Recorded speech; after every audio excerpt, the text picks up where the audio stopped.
L'analyse technique. Donc la première des choses que nous allons voir ensemble, c'est le placement technique que l'on recherche phase par phase dans le Stalder. Cette analyse, souvent appelée description technique, est à la fois très simple et très importante pour pouvoir enseigner correctement ce geste. L'objectif est de comprendre entre guillemets au millimètre chaque détail du geste.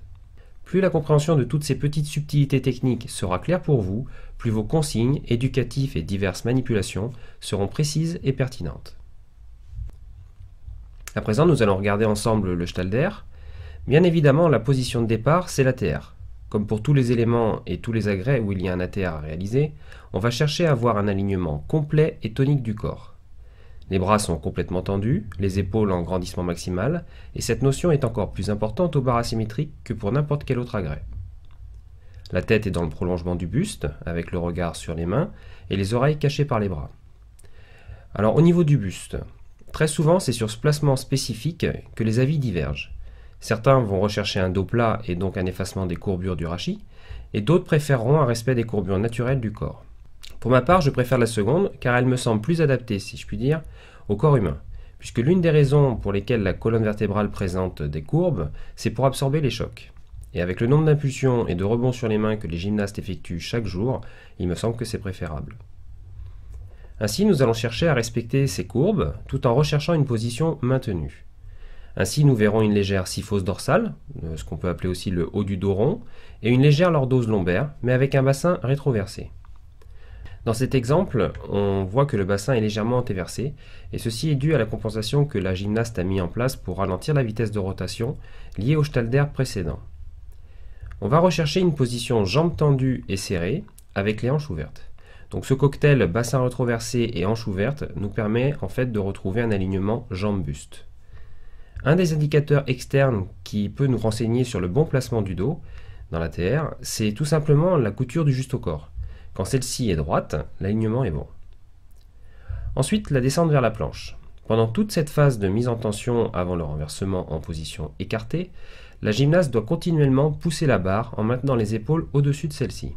Et en même temps, provoquer par ouverture jambe-tronc contrôlée un léger retard des talons.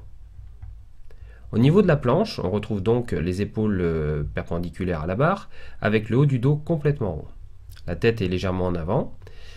Au niveau du regard, c'est relativement libre, c'est-à-dire qu'il peut être dirigé vers le sol ou la barre, cela dépend des gymnastes. Mais le plus important, c'est qu'ils permettent à celle-ci de se situer par rapport à elle. L'ouverture des hanches est relativement marquée, mais ne doit surtout pas être relâchée. Alors à ce niveau, il existe d'autres variantes de descente, et notamment celle avec le corps en courbe concave avant. Cette descente-là est également très efficace, et certains la trouveront plus esthétique, mais elle requiert des capacités physiques un petit peu plus élevées. Ensuite, l'engagé. Donc là, nous allons retrouver une action simultanée de fermeture jambe-tronc et d'antépulsion. Dans cette phase-là, ce qui est important, c'est que la gymnaste cherche à éloigner son centre de gravité en gardant la tête droite et en effectuant une fermeture qui va être dans un premier temps jambes serrées et juste avant de toucher la barre, quasiment au niveau des bras, un écartement des pieds latéralement pour commencer à basculer en position renversée. Donc là, on peut voir que les jambes sont fléchies, donc c'est certainement lié à un manque de force au niveau des abdominaux, ou plus simplement à un défaut de vigilance.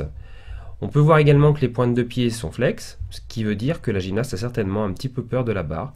Donc pour corriger tout cela, il va falloir reprendre le travail au niveau des éducatifs de base, pour prendre conscience de ses fautes et les corriger. Donc on continue, là on peut voir que la barre commence à se mettre en tension, et ça c'est quelque chose de très important. Il faut que la barre ait une trajectoire relativement fluide et ovoïde, c'est-à-dire qu'il y a peu de mouvements de haut en bas, à part dans la phase finale de retour à l'ATR.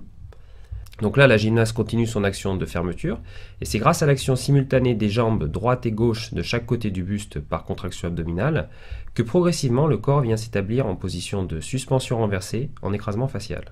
Ce n'est surtout pas une rétropulsion des épaules. Ici, on peut voir que la barre est énormément mise en tension, elle subit une action vers le bas, et ainsi la gymnaste va pouvoir profiter de son énergie élastique qui sera dirigée vers le haut pendant la phase de retour à l'ATR. C'est le principe mécanique d'action-réaction.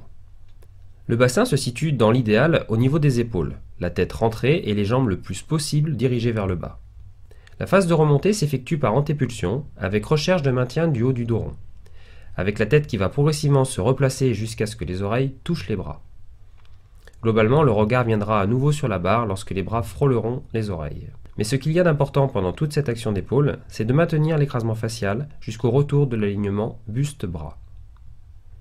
Pour finir, les jambes remontent et se resserrent vers l'alignement à l'ATR par action combinée d'ouverture et d'adduction.